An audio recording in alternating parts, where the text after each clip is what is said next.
Lama lagi tu. Okay guys, sekarang pukul berapa ni? 7.55.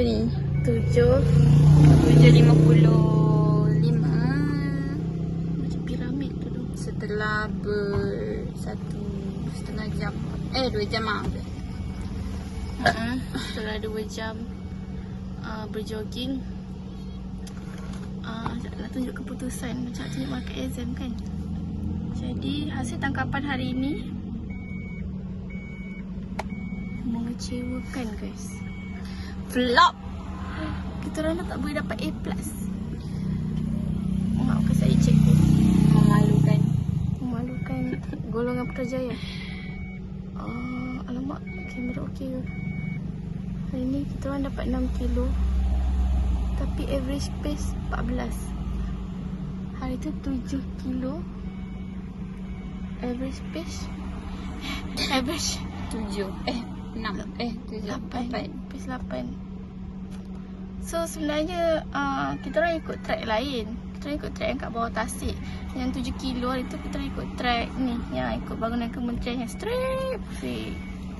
So sebenarnya kita orang float hari ni bukan salah kita orang, tapi salah route tu lah. Track tu yang salah. Tengok track ni, dia macam Apa bengkok-bengkok ni? apa bengkok-bengkok. Tengok bengkok-bengkok. Kalau ikut hari tu tapi kan dia kalau Putrajaya tu sini yang kita jalan tu sini. yang kita jalan ni straight sampai ni Food Valley. Kita patah balik. Tapi hari ni rasa pedak dia lain macam lah. Rasa macam dah jalan. Dah 3 kilo kot. Dah dekat 3 kilo. Masa buka-buka baru 1.6. So hari ni mungkin kita orang vlog sebab track lah. Rasa penat. Confident. Tapi tak apa. Rasa penat. As quote by Zafira, not every day is apa tadi? every day is not destination. Every day is apa tadi? Every day is a progress. So at least kami dah berjalan. Muka masin banyak peluh.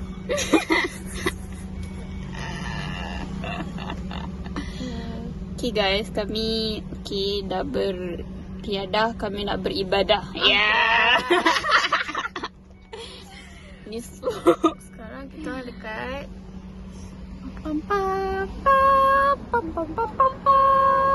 Bum. nampak ke belakang? Itu pemandangan.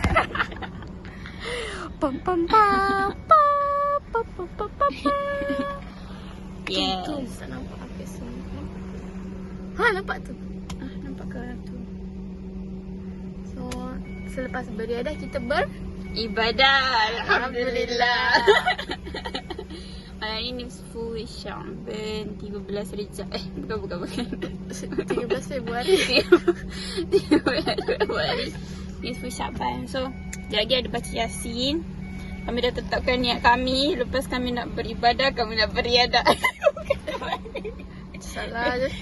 Kami lepas jogging, kami memang nak pergi Masjid Putra. So, banyak pahala kami tadi. Langkah-langkah lagi masjid tu dalam hati dah niat dah. So 6 kilo langkah tu cuba bayangkan berapa banyak itu. Ya doh. Astagfirullahaladzim. So jogginglah kat masjid. Kesimpulannya adalah every day is progress. Road marathon 10 kilo. Road to marathon. Betul 10 kilo kita nak buat ni. Okey. 7. 5, 7, 6. InsyaAllah kami dapat medal. Finisher. Baik Zafira nak pakai baju finisher. Pergi kelas pakai baju finisher. Nantikan ya. Okay. Bye. Suara tu harum menandum. Jom dah pukul 8. Bye.